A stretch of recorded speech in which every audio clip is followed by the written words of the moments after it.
अस्सलाम वालेकुम guys, I hope you are doing well. This is Zuhaib Hasan, आप देख रहे हैं मेरा यूट्यूब चैनल और खुश आमदीद।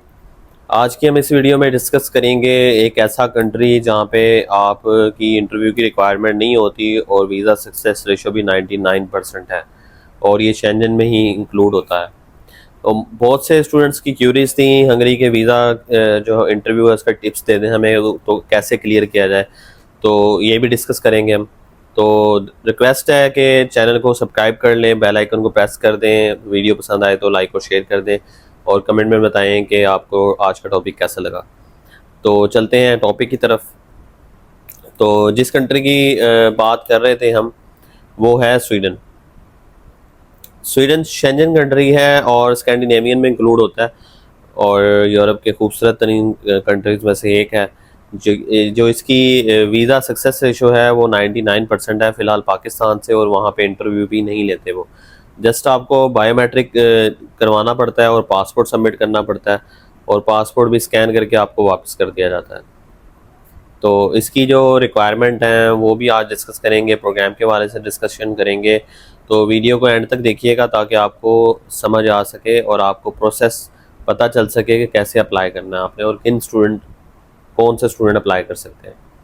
बात करते हैं स्वीडन के हवाले से। स्वीडन की पॉपुलेशन के हवाले से, पॉपुलेशन यहाँ पे 8 to 9 मिलियन है और उसके हिसाब से फिर इसकी अपॉर्चुनिटीज़ भी बहुत ज़्यादा हैं। और यहाँ पे जो करेंसी है वो स्वीडिश क्रोन चलता है, यूरो नहीं चलता, ठीक है। और इसके अलावा वेजेस की बात करें तो वेजेस तकरीबन 35,000 स्वीडिश क्रोन से स्टार्ट होती है फुल टाइम अगर वर्क कर रहे हैं। तो अगर पार्ट टाइम कर रहे हैं तो पार्ट टाइम में वेजेस बहुत कम हो जाती हैं। अगर आप इसको हंगरी से थोड़ा कंपैरिजन करें ना, तो हंगरी से थोड़ा बेस्ट है ये, क्योंकि हंगरी का जो वीज़ा रिजेक्शन हो रही है वो इंटरव्यू की बेस पे हो रही है और स्वीडन में वीज़ा रिजेक्शन है ही नहीं क्योंकि यहाँ पे इंटरव्यू नहीं है, ठीक है।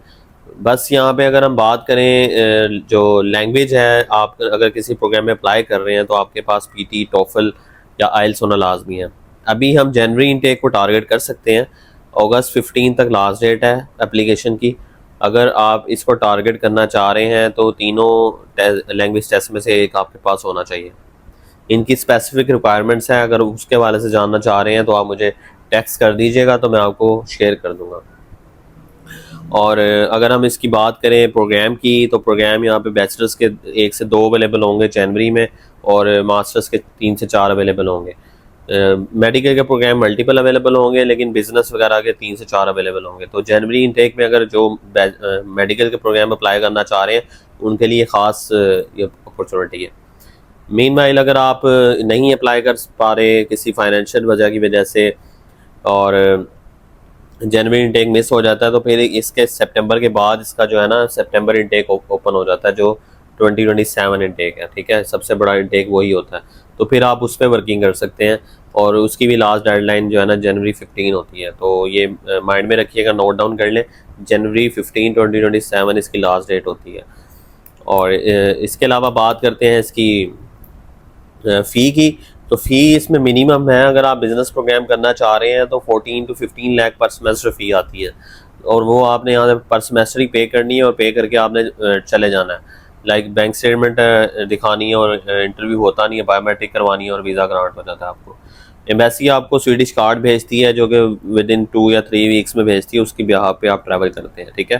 तो इससे बेस्ट अपॉर्चुनिटी मुझे नहीं लगती पाकिस्तानी स्टूडेंट्स के लिए कि आपकी एक तो वहाँ पे इंटरव्यू नहीं हो रहा, दूसरा आपकी फ़ी यहाँ पे कम है 14 से 15 लाख पर सेमेस्टर, और तीसरा ये कि शेंजन वीज़ा है, ठीक है। आप शेंजन वीज़ा हंगरी से भी अगर लें तो वो भी शेंजन है, स्वीडन से लें तो वो भी शेंजन है।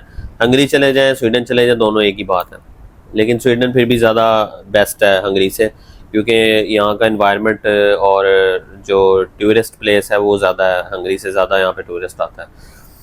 तो इसके अलावा हाँ, अगर हम इसका कंपैरिजन करें अदर कंट्री से लाइक जर्मनी वगैरह से, या फिर उसके अलावा हम फ्रांस से कंपैरिजन करें, तो उनकी इकॉनमी के अगर बात करें तो जर्मनी की 3rd लार्जेस्ट इकॉनमी है इन द वर्ल्ड और फ्रांस की 8 पे है और स्वीडन की भी तकरीबन 9 to 10 पे है। लेकिन यहाँ पे जो स्वीडन की बात करते हैं तो स्वीडन का लेबर लॉ बहुत ही स्ट्रॉन्ग है, वर्ल्ड टॉपेस्ट कंट्री में आता है जहाँ जो इसका लेबर लॉ है। लेकिन अनफॉर्चुनेटली स्वीडन ने भी रिसेंटली कुछ चेंजेस किए हैं, जिसकी वजह से जो स्टूडेंट्स को है 15 आवर्स वर्क अलाउ किया गया है पर वीक। पहले 20 या 30 आवर्स कर लेते थे स्टूडेंट, लेकिन अब सिर्फ 15 आवर्स अलाउड है। तो एक और पॉइंट मेरे माइंड में आ रहा है, कुछ स्टूडेंट अब कहेंगे कि भाई हम एक सेमेस्टर की तो फ़ी पे करके चले जाएंगे, नेक्स्ट सेमेस्टर की हम फ़ी कैसे मैनेज करेंगे।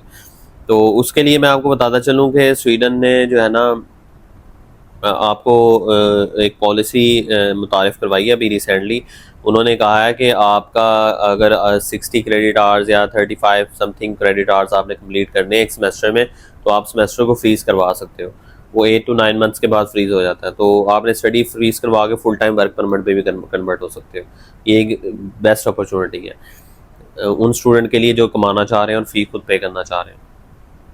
वो स्टूडेंट जो कहते हैं कि हमने खुद कमाना है और खुद फ़ी पे करनी है, उनके लिए बेस्ट है। और जो स्टूडेंट घर से मैनेज करके जा रहे हैं 1 ईयर का बजट, वो तो फिर इजीली 1 ईयर की स्टडी करके तो फिर उसको आप तब भी फ्रीज करवा सकते हो, या फिर साथ के साथ आप काम वगैरह करके तो अपना खर्चा पानी निकाल सकते हो, जो आपका डेली वेजेस पे आपकी एकोमोडेशन, आपकी ग्रोसरी वगैरह इस तरह के आप एक्सपेंस निकाल सकते हैं वहाँ पे।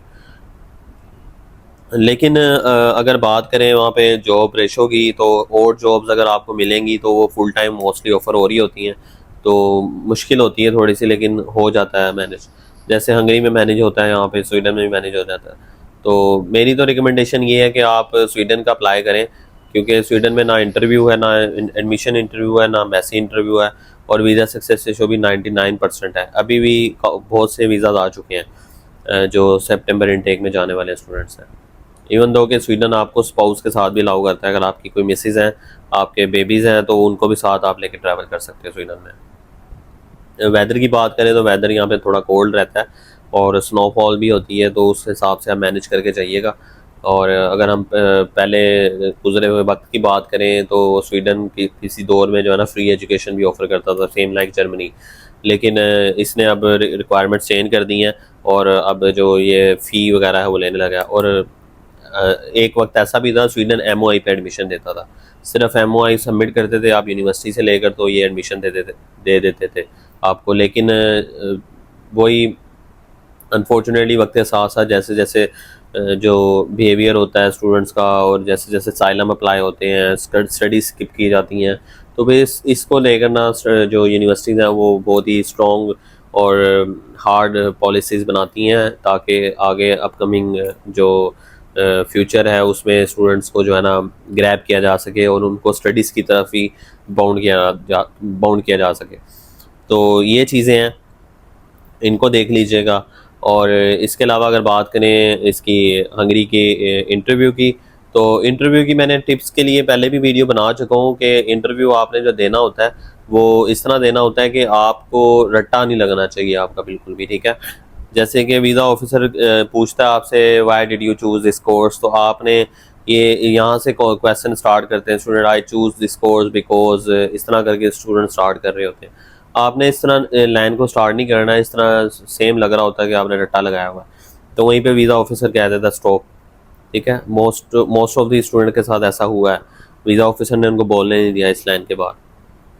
तो आप या तो ChatGPT से इंटरव्यू की तैयारी कर लें, या हमें अप्रोच कर लें, हमारी टीम है वो आपको इंटरव्यू रेडी करवा देगी, हमारे प्रॉपर नोट्स बने हुए हैं। तो आपने हमें अप्रोच करना है तो हमें अप्रोच कर लें, हमारी सर्विसेज जो है वो पेड है, ठीक है। और इसके अलावा हमारा जो वेबसाइट है वहाँ पे भी आप हमें ड्रॉप कर सकते हैं फॉर्म वगैरह सबमिट करके, और हमारे चैनल्स हैं वहाँ पे भी आप यूनिट ड्रॉप कर सकते हैं। तो माइट भी कि ये वीडियो आपके लिए इंफॉर्मेटिव होगी। स्वीडन के हवाले से अगर कोई बात रह गई है तो वो बैंक स्टेटमेंट है। बैंक स्टेटमेंट यहाँ पे 3 मंथ्स की चल जाती है, तकरीबन 45 लाख 50 लाख की अगर आपने लगानी है एक एप्लीकेंट की तो इनफ है। 3 मंथ्स की भी आप लगाएंगे तो वीज़ा सबमिशन हो जाती है। हंगरी की तरह वो नहीं है कि 6 मंथ्स की आपने लगानी है, यहाँ पे 3 मंथ्स की भी आप सबमिट कर सकते हैं। और हाँ, स्वीडन एक ऐसा कंट्री है जो सोर्स ऑफ इनकम का नहीं पूछता आपसे, लेकिन समहाउ काफ़ी ऐसे केसेस हैं जो कि स्पाउस केसेस हैं, उसमें अगर आपने काफ़ी मल्टीपल ट्रांजैक्शंस करके एक ही दम से अमाउंट जमा करवाई है तो तब वो आपसे सोर्स ऑफ इनकम का डॉक्यूमेंट रिक्वायर करते हैं। तो उस हिसाब से आप केस प्रोसीड कीजिएगा। जिस तरह आपकी एप्लीकेशन है उसके अकॉर्डिंगली आपने केस को प्रोसीड करना है। अगर समझ ना आए तो हमसे आप सर्विसेज ले सकते हैं। और चैनल को फॉलो कर लें और वीडियो को लाइक कर दें। और इसके अलावा कोई आपकी क्यूरी है तो आप मुझे ड्रॉप करें, कमेंट सेक्शन में बताइएगा नेक्स्ट किस पे वीडियो बनाऊं। और मिलते हैं अगली वीडियो में। थैंक यू, अल्लाह हाफिज़।